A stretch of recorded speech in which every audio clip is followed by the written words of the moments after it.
GM Project presenta Historia bajo sospecha, las rutas del tiempo.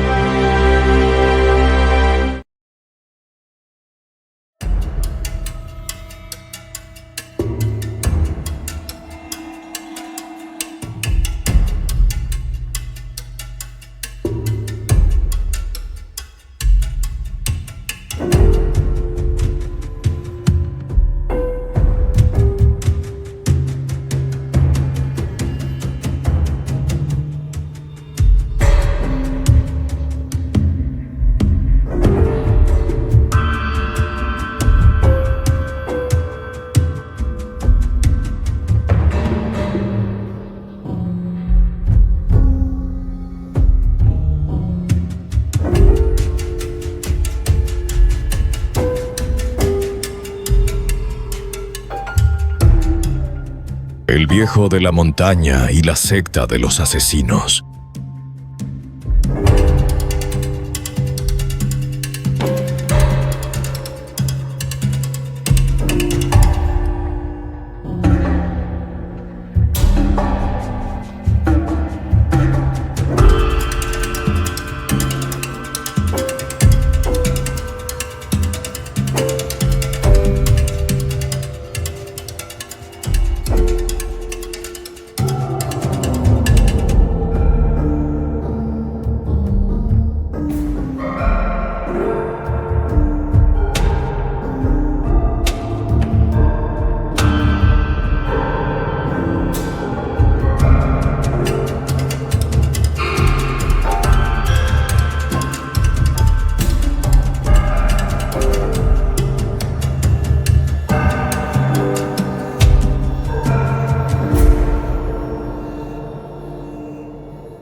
En las montañas del norte de Persia, donde la niebla parece ocultar más que paisajes, nació una de las figuras más enigmáticas de la Edad Media.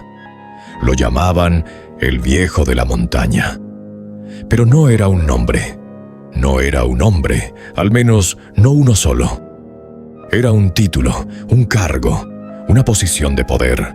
A lo largo del tiempo, varios hombres ocuparon ese lugar. Líderes de una orden secreta, que convirtió el miedo en estrategia y el mito en una herramienta de dominio. Esta es la historia del llamado Viejo de la Montaña y de la hermandad que hizo del asesinato una forma de poder.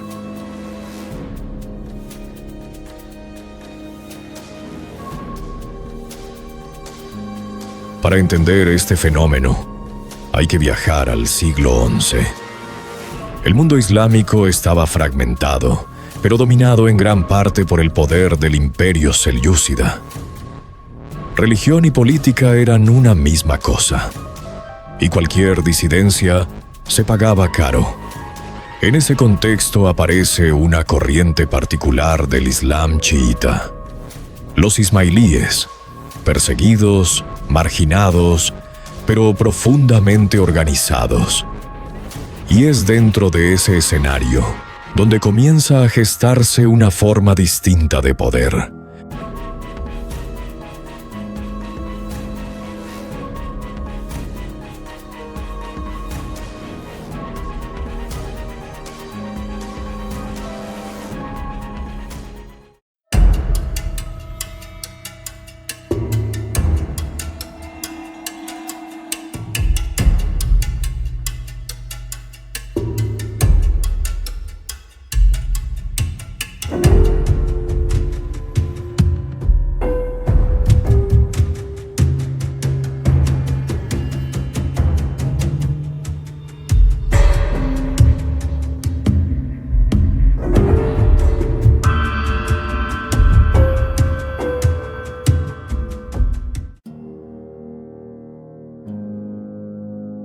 Uno de los nombres más importantes de esta historia es el de Hassan I Sabbah, intelectual, estratega y profundamente convencido de su causa.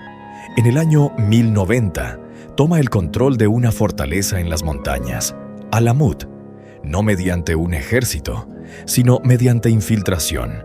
Alamut no era solo una fortaleza, era un refugio, un centro ideológico y el corazón de una red secreta. Desde allí, Hassan comienza a construir algo distinto, no un ejército convencional, sino una organización de élite.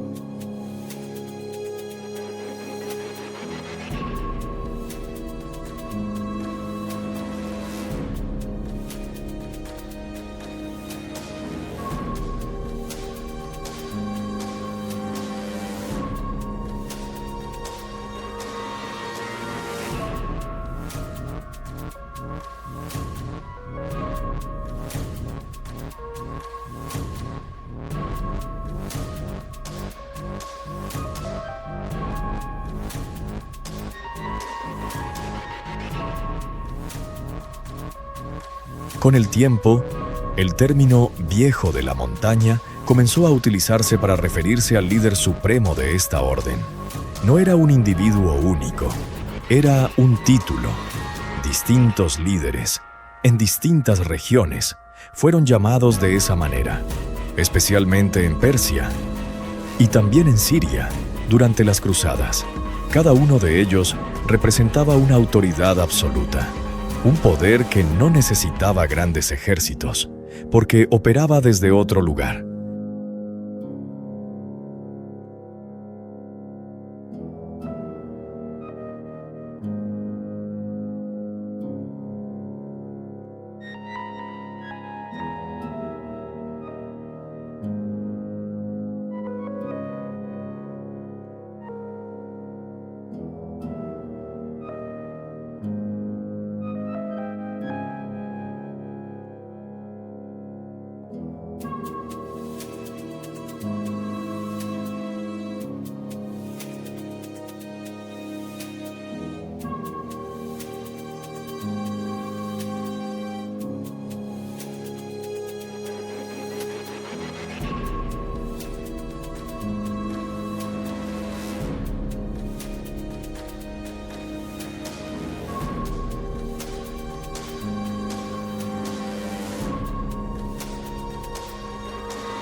A sus seguidores se los conoció como Hashashin.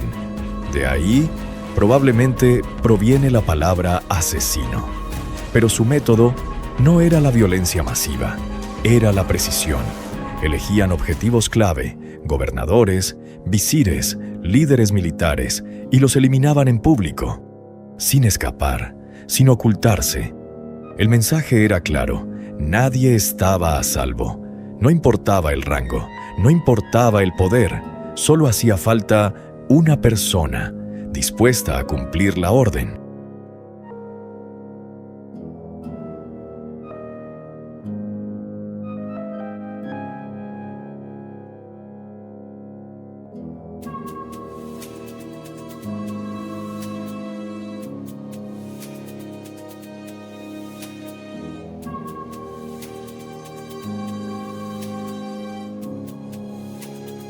El verdadero poder de estos líderes no estaba solo en sus acciones, sino en lo que se decía de ellos.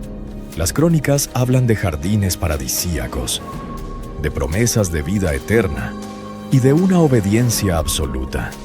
¿Realidad o exageración? Es difícil saberlo, pero lo cierto es que sus seguidores actuaban sin dudar, como si ya no le temieran a la muerte. Y en ese punto, el mito se volvía más poderoso que cualquier ejército.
La figura del viejo de la montaña llegó a Occidente envuelta en misterio. Aparece mencionada en relatos como El libro de las maravillas del mundo, de Marco Polo, y también en las crónicas del viajero Odorico de Pordenone. Ambos describen historias fascinantes, casi fantásticas, sobre este líder y sus seguidores, relatos que mezclan realidad y exageración, pero que ayudaron a construir su leyenda en Europa.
Existe también un relato muy conocido, aunque no del todo comprobado. Se dice que un conde, probablemente el conde de Champaña en Francia, tuvo un encuentro con el llamado Viejo de la Montaña. Durante esa reunión, el líder habría querido demostrar su poder. Para hacerlo, dio una orden extrema a algunos de sus hombres, y ellos obedecieron sin dudar. El mensaje era claro, su autoridad era total. Si este episodio ocurrió exactamente así, no lo sabemos, pero la historia sobrevivió. Y eso ya dice mucho.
Todo esto ocurre en paralelo a uno de los grandes conflictos medievales: las Cruzadas.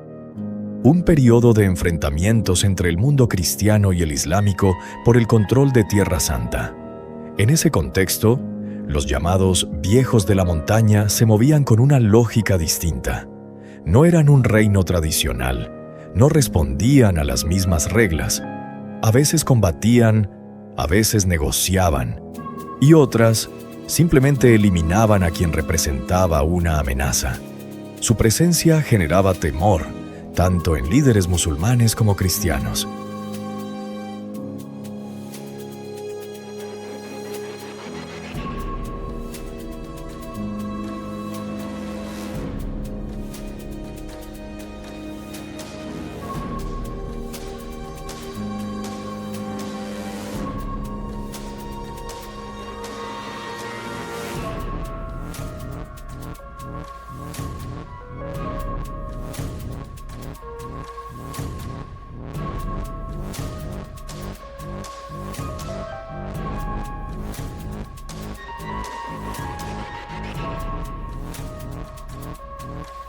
Gran parte de esta historia tuvo lugar en lo que hoy conocemos como Irán, especialmente en la región montañosa donde se encontraba Alamut. También hubo presencia importante en Siria, pero el núcleo original, el corazón de esta red, estaba en Persia, un territorio que incluso hoy conserva ese aire de historia y misterio.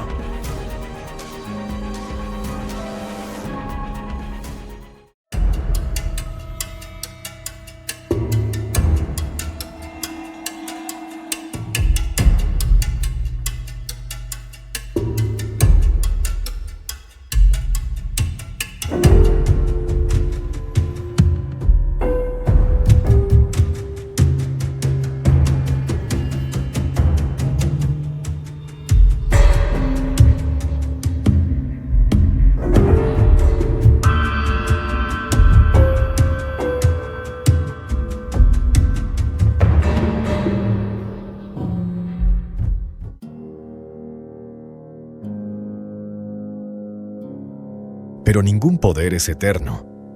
En el siglo XIII, el imperio mongol avanzó sobre la región. Bajo el mando de Hulagu Khan, las fortalezas fueron cayendo una a una. Alamut, finalmente, fue destruida. Sus bibliotecas, perdidas, sus registros, borrados, y con ellos, gran parte de su historia real. Lo que quedó fue el mito.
El viejo de la montaña no fue un hombre, fue una idea, una forma de ejercer el poder, desde las sombras, un recordatorio de que no siempre gana el más fuerte, sino el más estratégico.